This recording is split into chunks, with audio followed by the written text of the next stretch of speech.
Welcome to Jason Lulu. Please like and subscribe. Thank you for watching.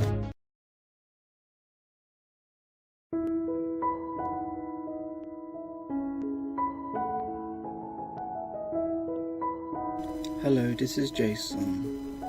I tried to save as much of the background commentary as possible. Unfortunately, I had to take out some because of background noise interference. I hope you enjoyed the video. If you enjoyed the video, please like and subscribe. This will be very encouraging for me. Thank you for watching. I was sitting on the right hand side of the boat.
Ahead of us is the Windsor Railway Bridge, being one of several across the Thames designed by Isambard Kennedy, the famous Victorian engineer. The bridge was completed in 1849 for Queen Victoria, and it brought the Great Western Railway network right up to the front of Windsor Castle. The design of this bridge was unique in its day, as were many of Brunel's designs. This one because the 187-foot central span is not secured to the sides in any way, but simply rests there under its own weight on 6 bearings, allowing for expansion.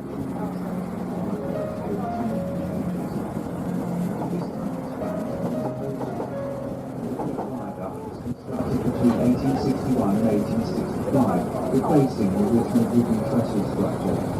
The arches were incorporated into the design to prevent floodwater from being trapped on the upstream side in the event of the Thames bursting its banks. It's also believed to be Brunel's oldest surviving structure still in continuous use, and was granted Grade 2 listed status in 1975. In 1883, Windsor Central Station became part of the London Underground network, when the district line was extended from Ealing Broadway to Windsor, using the tracks of the Great Western Railway. However, this was short-lived as the service was withdrawn in 1885. The land to our left forms part of Bard's Island, so called because in the days before Windsor had a purpose-built swimming pool. The channel behind the island was closed to boats during the summer months, providing the people of Windsor with a safe swimming area. In 1870, Queen Victoria disapproved of the site of bathers from the Royal Train and had them moved to the downstream area of the island. Then in 1904, the area by the railway was used again, but this time with men on the downstream side of the bridge in the eastern baths and ladies upstream in the western baths. To our left is the Windsor Leisure Centre, being the current incarnation of Windsor's swimming facility. It replaces an earlier outdoor pool. The centre stands on the site of the once famous Rookie Tip Club of the 1960s. The Rookie Tip was a well-known live music venue in its day. It started out at the Star and Garter in Windsor Town Centre in 1962, before moving to a semi-derelict mansion on this site called Killam Meads in 1964. Many of today's major acts such as The Who, The Rolling Stones, Stevie Wonder and Pink Floyd made some of their early appearances here, and it was at the Rookie Tip that the previously unheard of Jimi Hendrix made his UK debut.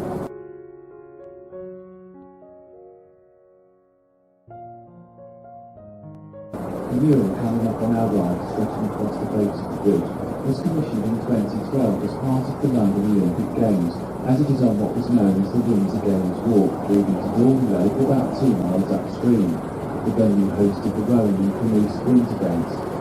Painted by London artist Cosmo Sarsen, the mural depicts 16 places representative of the young people of today.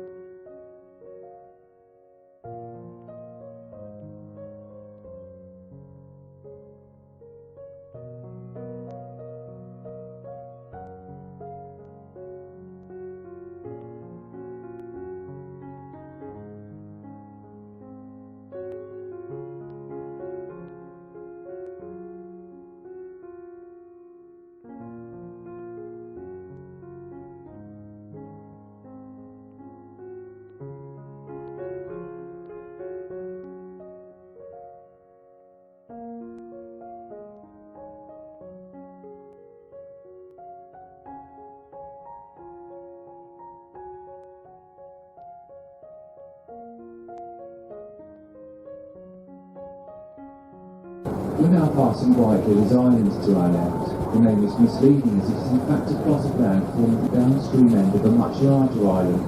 This plot was sold for development by the owners of Killer Boatyard in 1957 for £7,000. The land and 5 houses on it are now estimated to be worth well in excess of 20 million.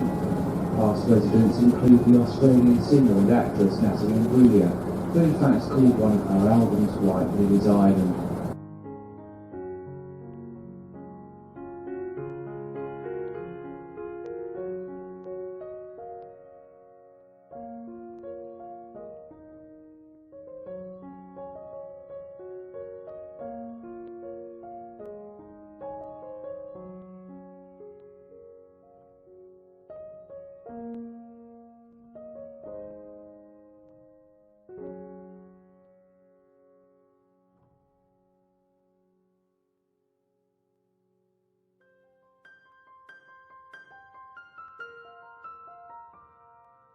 To our right, we're about to round Clear Point, which forms one of the sharpest bends on this part of the river. For this reason, there is a heavy iron post set into the ground near the end of the point. It's called a strapping or turning post and goes back to the days of horse-drawn barges. As the barges approach the point, the tow rope will be taken off the horse and a few turns made around the post. This will allow the barge to swing safely around the point under its own momentum in a pendulum-like motion. Had they not done this, the barge would have continued on in a straight line towards the opposite bank, probably pulling the unfortunate horse in behind it. Trees to our left is Windsor Racecourse. We will see more of this at various stages right up to our turnaround point. We're currently passing the area behind the grandstands. Racing began here at Windsor in 1866 and continues on to this day with regular Monday evening meetings and some weekends throughout the summer.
island. It's called Ways Island and is in fact the largest on the Upper Thames, being about a mile long.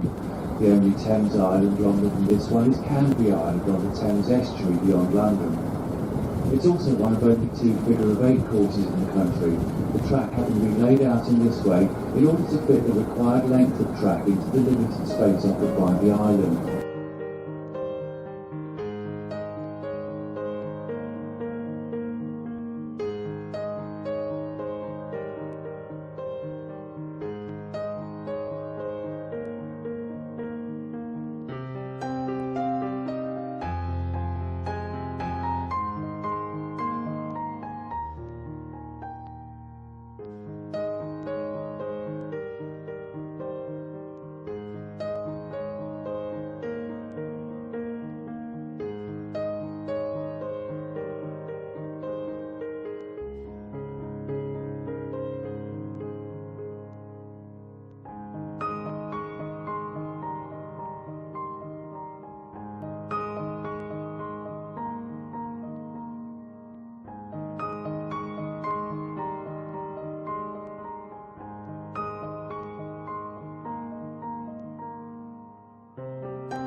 Coming up on our right is a spot known locally as Athens, marked by a section of raised concrete riverbank with a bench on top.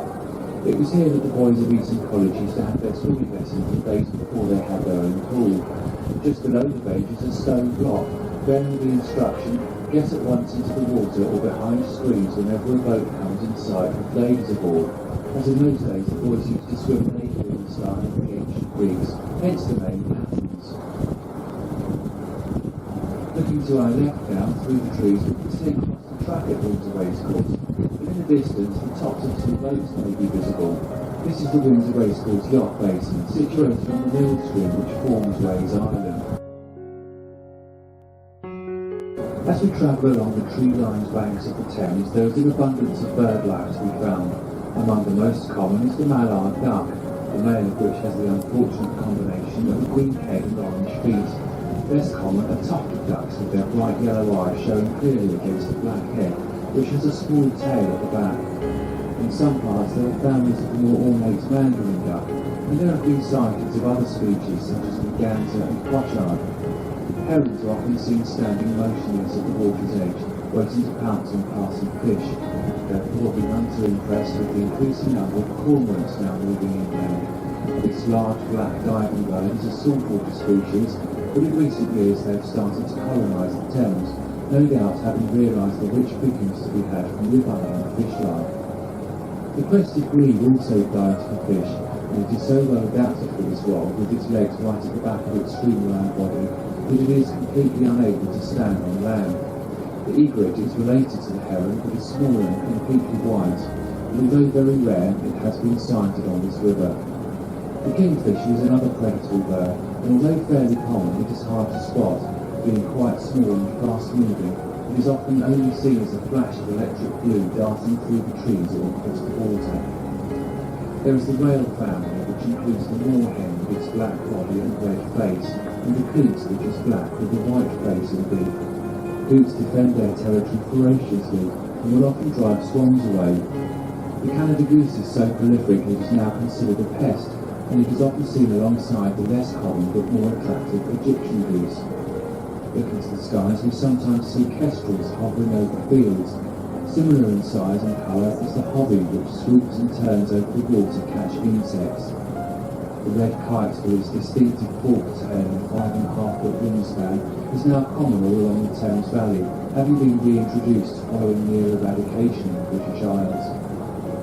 As well as the bird species, there is the otter, which though non-existent on the Thames a few years ago, is now well established on some stretches, thanks once again to a programme of reintroduction.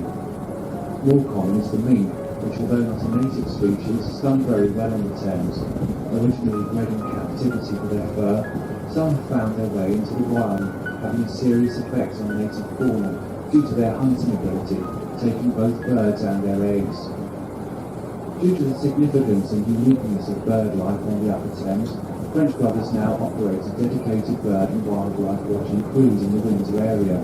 Details of this are in our timetable and website, and as places are strictly limited, booking is essential.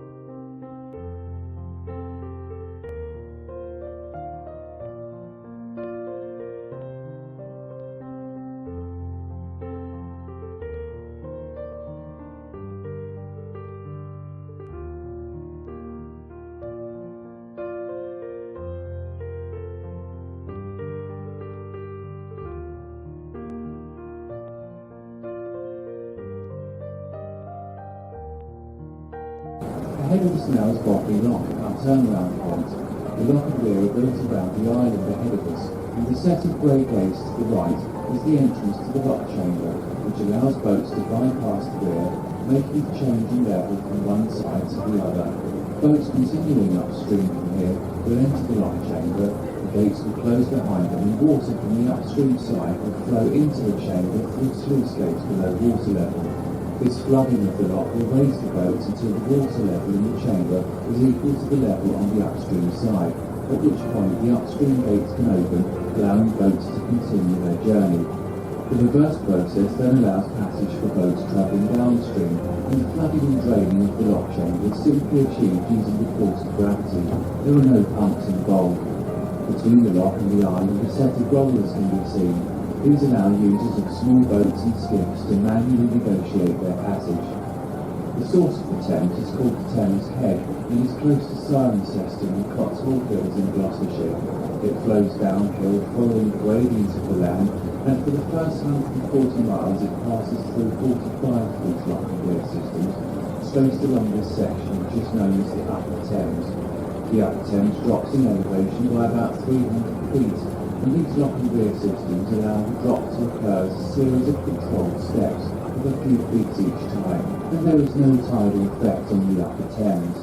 Botley is the 36th lock from the source, and there are another 9 downstream here, the last of these being at Teddington, west of London. Beyond Teddington, the remaining 75 miles of the Thames becomes tidal as it flows through London and on into the North Sea. This gives a total length of 215 miles. The weir ahead of us is a bit like a dam spanning the main channel, and it is this which does the main job of controlling the flow and subsequently the level. The lockkeeper does this by raising or lowering the individual gates, usually in response to recent rainfall.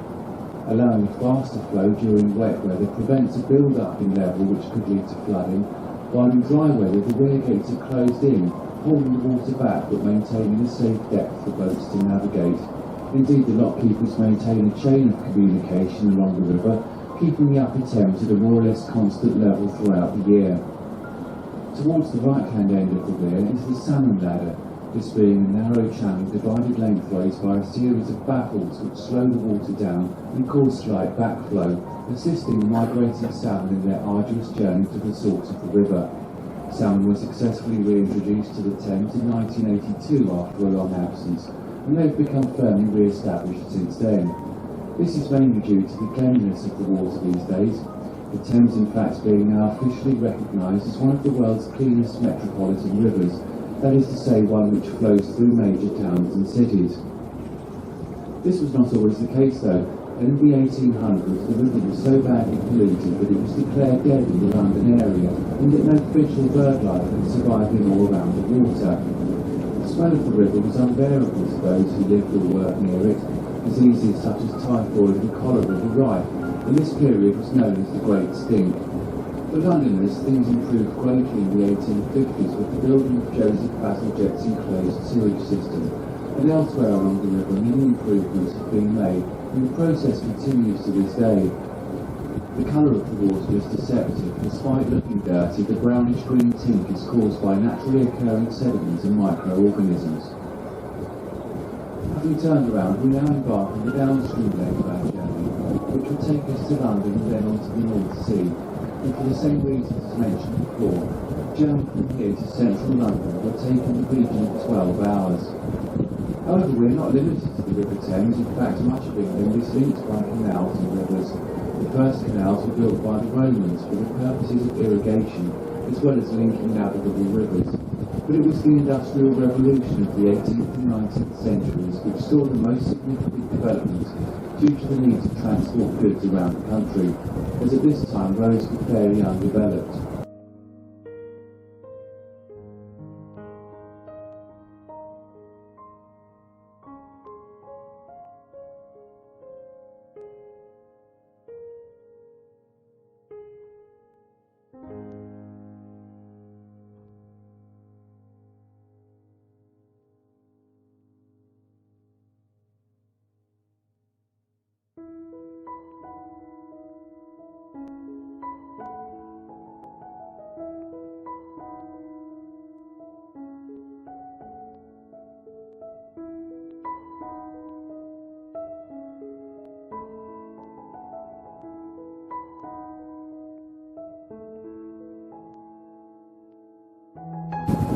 Across the meadows to our left is the village of Eaton Wick, being close to but entirely separate from Eaton itself.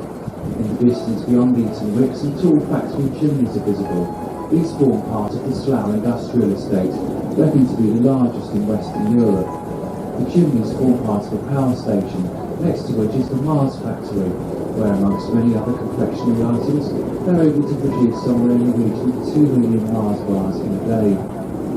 Slough is a town of some notoriety. The wartime poet John Betjeman penned the famous line, "Come friendly bombs and fall on Slough." And in more recent years, the town was used as the backdrop for the comedy series The Office, starring Ricky Gervais and Martin Freeman.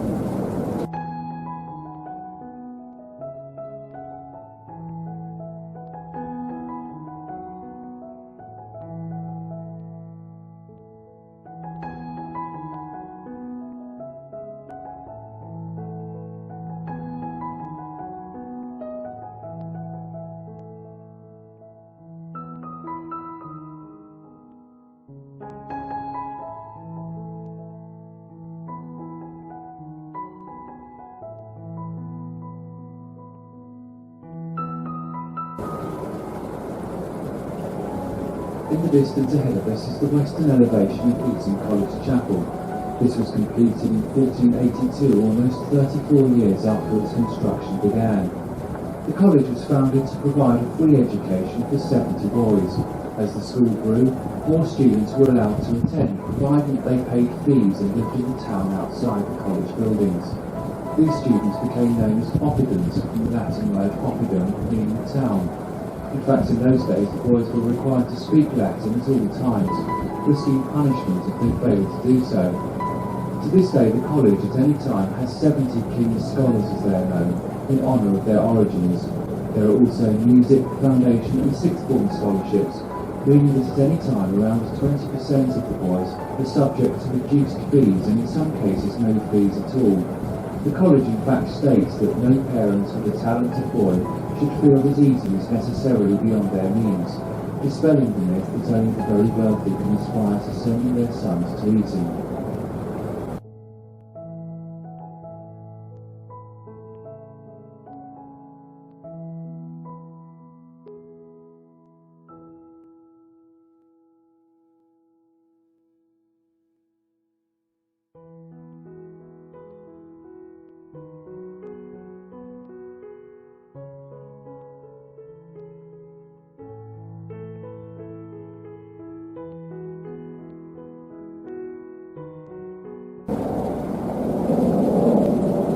The small wooden footbridge coming up on our left is Long Bridge, aptly nicknamed the Chinese Bridge due to the three arches which are reminiscent of the famous willow pottery pattern. The backwater beyond the bridge is the Cuckoo Weir stream, and although there is no weir on this stretch of water, it was considered as the location for one, which was subsequently built at Bognor. A little further along this stream is the headquarters of Swan Lifeline, one of several charities along the Thames which care for sick and injured swans. Swans on the Thames fall under three divisions of ownership, those being the Reigning Monarch and the city livery companies of Dyers and Vintners. This tradition goes back to the 12th century, when the reigning monarch held claim to all wild swans on the Thames, as in those days swans were a popular source of food for royalty. Then under a royal charter in the 15th century, the city livery companies were granted an equal share, and the ceremony of swan-upping began. This involved representatives of the two livery companies and the royal household rowing upriver, catching and marking all that year's cygnets in order to establish ownership.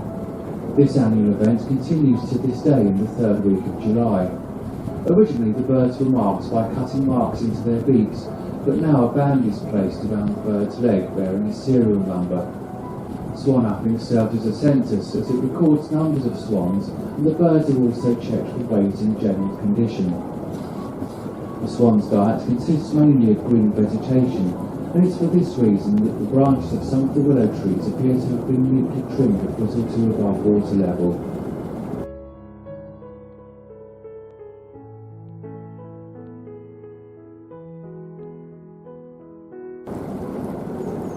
To our right, we will pass the mooring pontoon and jetty at Windsor Racecourse, allowing the French Brothers fleets to transport racegoers to and from the course whenever there is a race meeting or any other event being held here. The journey takes a little under 10 minutes each way and allows racegoers to have a relaxing drink on board whilst avoiding the tedious traffic jams which always occur on race days. As we once again round Clew Point, we will pass the grounds of the Clew Mill House to our right, the main building being a red brick Georgian house set back from the river beyond the two cottages which are immediately visible. The mill has stood on this site since the 10th century and was mentioned in the Domesday Book as having a value of 10 shillings. It was powered by the mill stream which forms Ways Island and continued to mill corn until 1900. After this time it was converted to residential use, and during the 1970s it was the home of the British actor Michael Caine. In 1980 he sold the house to Jimmy Page, the guitarist in Led Zeppelin, who then sold the house sometime during the 1990s, but then a few years later took the opportunity to buy the house for a second time before finally selling it again in 2008. The land to our right, from the mill house to the bridge ahead, including White River's Island, forms part of Clew Village. This is the oldest part of Windsor, as there was a Saxon settlement on this site before the time of the Norman Conquest. The present town of Windsor started to develop after 1070, when William the Conqueror first laid the foundations of Windsor Castle.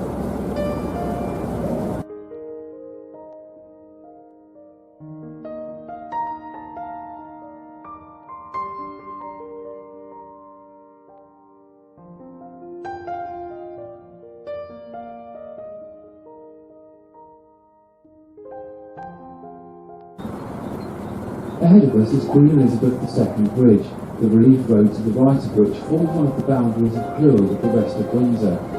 This bridge was completed in 1966 and joins Windsor up with the M4 about 2 miles off to the left. An interesting feature of this bridge is the line of red squares which span the bridge just below the handrail. These are for the benefit of swans. It was found that swans have great difficulty distinguishing shades of grey, and consequently on cloudy days, swans flying along the river will often not see the bridge until the last moment, having to swerve sharply to avoid it.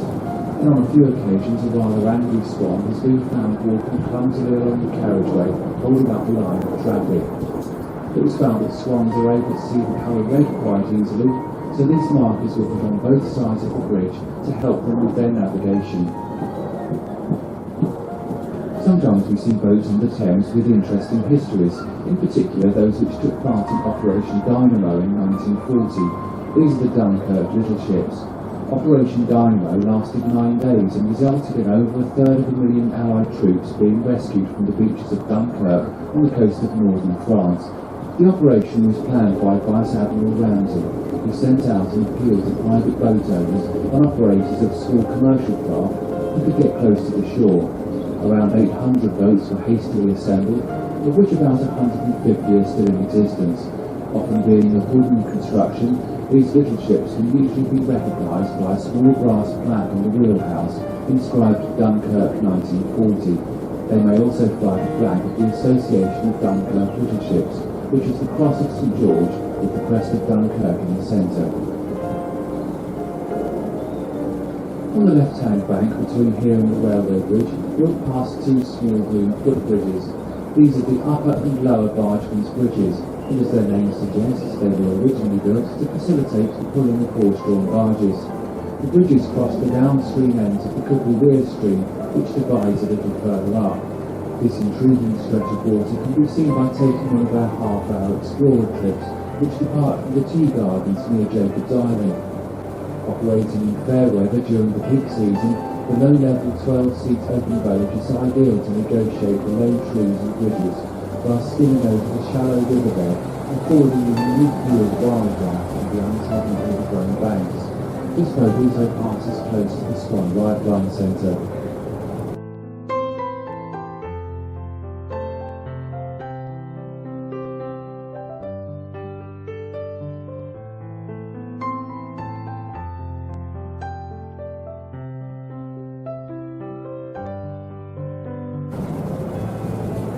Ahead of us we will soon see one of the finest views of Windsor Castle.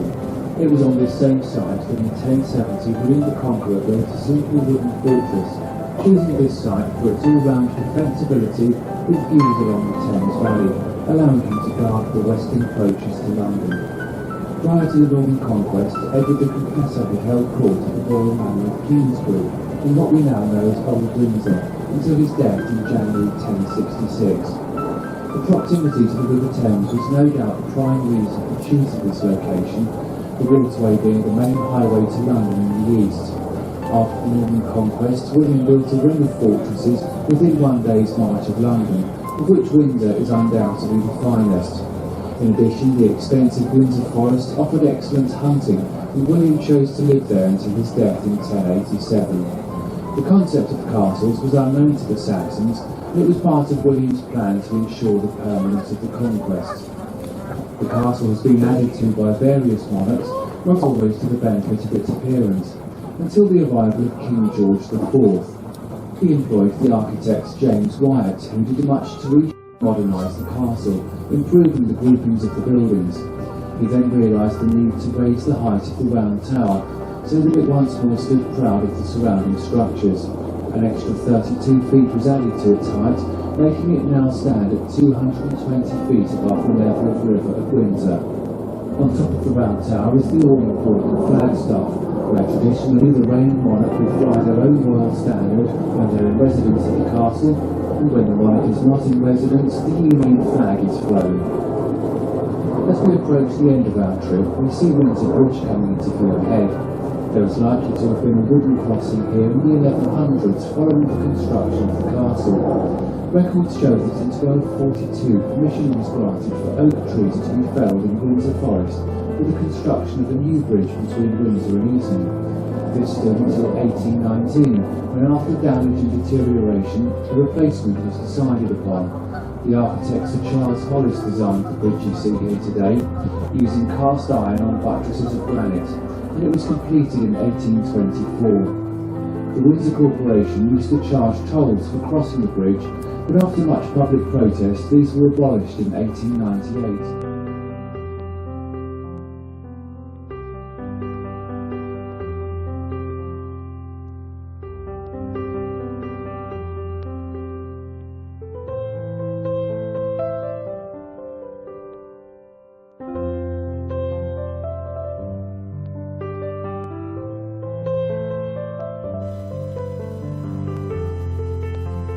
Thank you for watching. Goodbye.